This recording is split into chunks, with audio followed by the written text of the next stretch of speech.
What's up, everyone? Welcome to Ben's Car Reviews. I'm Ben, and today we'll be dissecting the 2025 Kia K4. Let's get right into it. Cue the NSYNC because it's bye bye bye to the Kia Forte, and then cue Lionel Richie because it's hello to the Kia K4. I think this has been a long time coming, and it looks seriously good. Kia says the all-new 2025 K4 delivers modern design and spacious accommodations. Kia is also showing the hatchback variant that could potentially be in a league of its own. It almost looks like the RS6 Avant. Yes, it is not competing with that. I'm just saying it looks like it, which is a good thing. Standard LEDs all around for your headlights, taillights, and daytime running lights.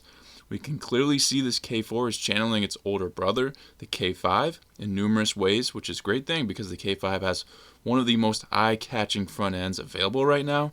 Those DRLs just grab your attention right away. Along with the K5, though, I think there's some Cadillac resemblance in this front end. I see a lot of CT4, CT5.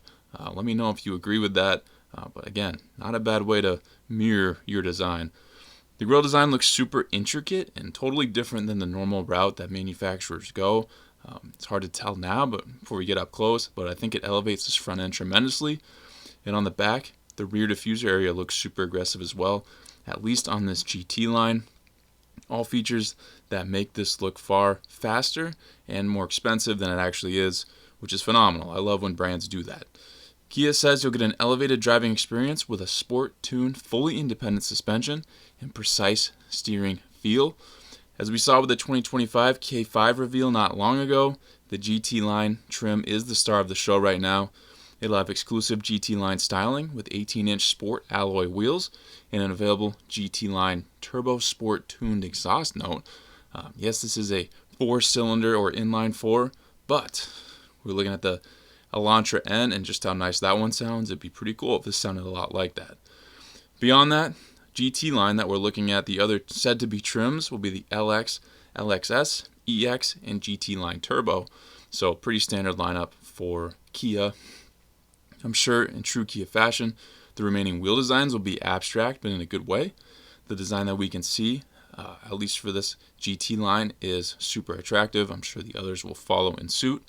Engine options include a 2-liter 4-cylinder with 147 horsepower paired with a CVT, and an available turbocharged 1.6-liter delivering 190 horsepower, 195 pound-feet of torque with an 8-speed auto.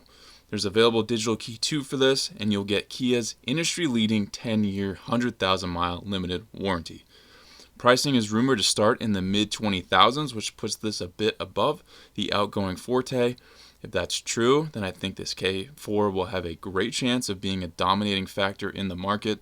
The Corolla and Civic need to watch out because there's a new sheriff in town. I think this redesigned interior goes well with the theme of less is more. The design is so well done, and there's subtly a lot going on, but at a quick glance, it's clean and simple, and better yet, straightforward.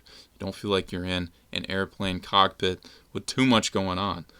GT line, as we're looking at here, at least has contrasting sport-inspired interior design. I'm sure the others aren't going to be much different than this. The screen real estate is composed of dual standard 12.3-inch screens that encompass your driver's info area and infotainment touchscreen. Definitely kind of a trend here. 12.3-inch screens seem to be what everything has nowadays, and putting dual next to each other is not a foreign concept anymore, but boy does it look good, especially in a vehicle like this. I think it fits it to a T. It almost seems like you need to do it now, or else people are going to look elsewhere for a bigger screen. Yes, some people aren't a fan of the big screens, but a majority of people are from what I've read. This has wireless Apple CarPlay, Android Auto standard. There's also said to be a 5-inch screen below for your climate controls. That'll be interesting to see. I'm still with the mindset that physical knobs and dials are the way to go for things like climate controls, obviously volume, and even with these shift-by-wire systems where you're turning a dial for your gears, I still don't like that because, as we've all seen the memes, you go to turn up your volume or turn down your volume and you're trying to throw it into reverse. Yeah, no, that can't actually happen, but you know what I mean. I like the steering wheel here a lot with the two-tone look, certainly unique. There's an available wide-design panoramic sunroof, available Bose premium audio, available wireless charger, other amenities like available heated and ventilated front seats. I'm sure this GT line is going to have the majority of these standard. If not, it'll be the GT Line Turbo. There's class-leading second-row legroom, says Kia, at 38 inches. Kia also says the trunk cargo volume sits at 14.6 cubic feet, which is quite large. 11 standard advanced driver's assistant features with up to 29 features available, like available 360-degree surround view monitor plus blind spot view monitor that will display a live video feed of your left and right blind spots in your digital gauge cluster. Overall, I think this interior is so well designed, and I think it will be decked out for what it'll cost. I think it'll offer far more than models way more expensive do even. Just because you get a base model for $40,000 of another vehicle, they're going to rob that of standard features, whereas here you're going to get a top trim, hopefully for only in the 30s. Therefore, you'll get a lot of features. That's a great way to get buyers to get behind the wheel. Offering more for your money with a substantially nice exterior look, who would have thought that's appealing?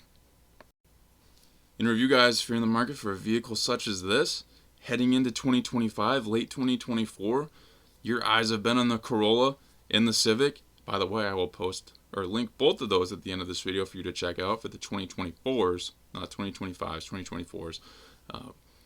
Those have been on your mind, and you're thinking those are your only options because it's Toyota, it's Honda, it's the Corolla, it's the Civic. They've been around forever, getting it done in a great way, so reliable. But now the K4 is on the scene, and your mind's scrambling because this thing looks like a CT4 for the cost of a Honda Civic or a Toyota Corolla, which is mind-boggling to me. This thing looks so good. Yes, the rear end is nearly indistinguishable from its older brother, the K5, but that front end is really bringing a lot of design characteristics here that you just do not see in a price range that this falls in. Yes, power isn't through the roof, but it's certainly going to be fun enough. Nice to see that turbocharge, get some torque in there for some more power off the line to race all the other people in their slow Corollas and Civics from the stoplight, beat them to Walmart by 2 seconds. You never know when you might need that extra turbocharged power. But at the end of the day, cross-compare everything because they're all offering their own versions of what this is. But this is a bold play from Kia to enter this market. They know the Civic and the Corolla largely dominate this segment, but they must have seen a gap here. They ditched the Forte. You don't see many Fortes around. You see quite a few K5s.